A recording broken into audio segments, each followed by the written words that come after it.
Hello, friends. I'm back with another very sensitive, very tender topic, the children of separating families. How do they deal with that dilemma? How do they tackle that difficult situation where parents have separated and they have to live in two homes? They can still handle it amicably. Both the parents can still love the child equally. Sometimes Papa and sometimes Mama can love. Sometimes Papa can come to pick him up, sometimes Mama. So let's read and see what the book has to say. The name of the title of the book is Sometimes Mama, Sometimes Papa. A brave and beautiful book breaks new ground with its realism as well as its tenderness. It's by Nandana Dev Sen. To all the mamas and papas in the world, alone or together, you are wonderful. Never stop believing that you are still wonderful. Things can go wrong, situations can change, but we are still wonderful. Let's read it. When Kia's parents stopped living together, many unusual things happened. Kia became the only girl in her class with two homes. Where will you live? Arya asked. Who will you live with? Geetika wondered. Sometimes Mama, sometimes Papa, Kia said. But what about your toys? Kartik wanted to know. And your books and clothes? Tina asked. I take them with me, Kia said. Wherever I go, whenever I go, sometimes Papa's, sometimes Mama's.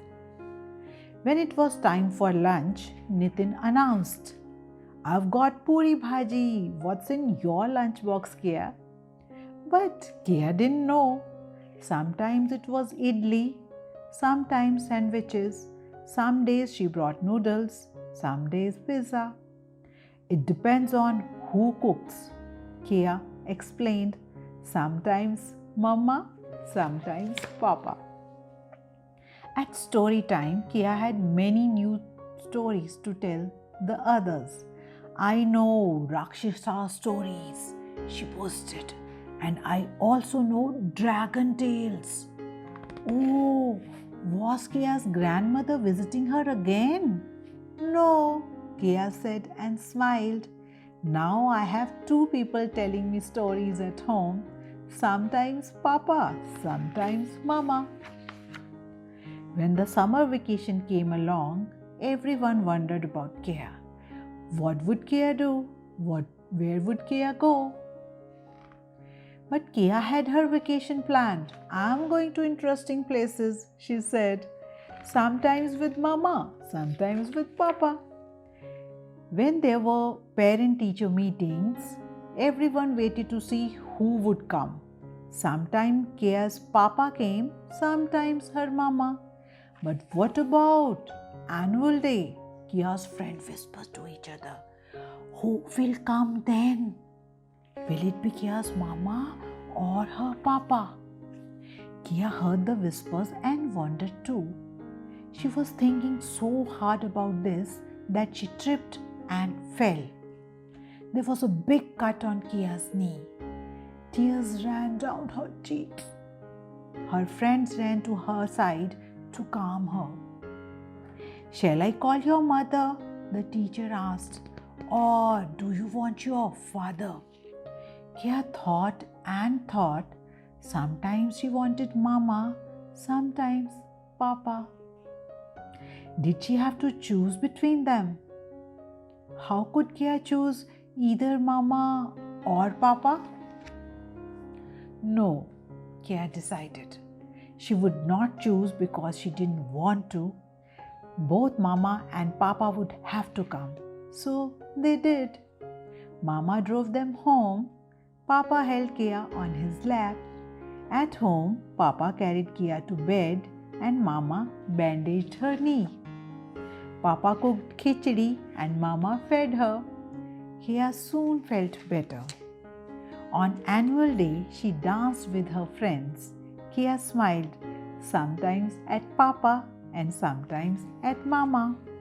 And Kia's smile was big enough for both of them, her mama and her papa. Wonderful alone and wonderful together, always. And the story ends. Sometimes mama, sometimes papa. Most of the times it has been seen in schools when we take EVS chapters and we talk about perfect families, about mummy, papa, dada, dadi, dog, and me, myself, and family trees with changing dynamics, with changing family scenes, with scenarios where parents are separating.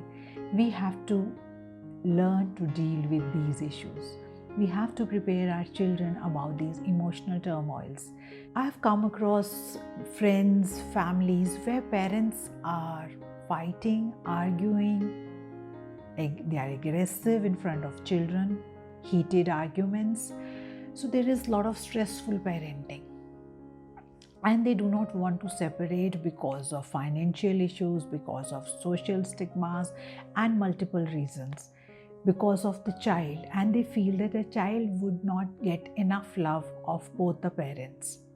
But they forget in the process that the situation that the child is facing, seeing them fight every day. In this stressful parenting, child feels abandoned, unloved. And most of the diseases that we see in adults like bipolar, asthma, depression, ADHD, all these diseases, all these mental health issues are a result of unhappy childhood, where children are subjected to unhappy families. So it's better to separate amicably and love. The child can be loved from both the homes, because whenever there are conflicting situations at home and children have to face a lot, we as adults feel children will not understand, but they not only listen to what you speak to each other, they observe your body language, they see that aggression, it increases their stress levels. They either turn inwards, or they become aggressive, or they have mood swings, they feel very, very unloved. So my suggestion, my humble request, I'm not saying that you have to separate, either go for relationship counseling, mend your ways, see where do you want to take it, and just don't leave it at fighting. You should resolve these issues, because somewhere it is costing your child a mental health problem, which is surely going to get reflected when they grow up. Thank you. Keep watching. I hope my videos add some value to your life. Keep liking, keep subscribing, and thanks to each one of you for watching my videos, for all your encouraging comments, likes, and subscribes. This is Indu Punch signing off.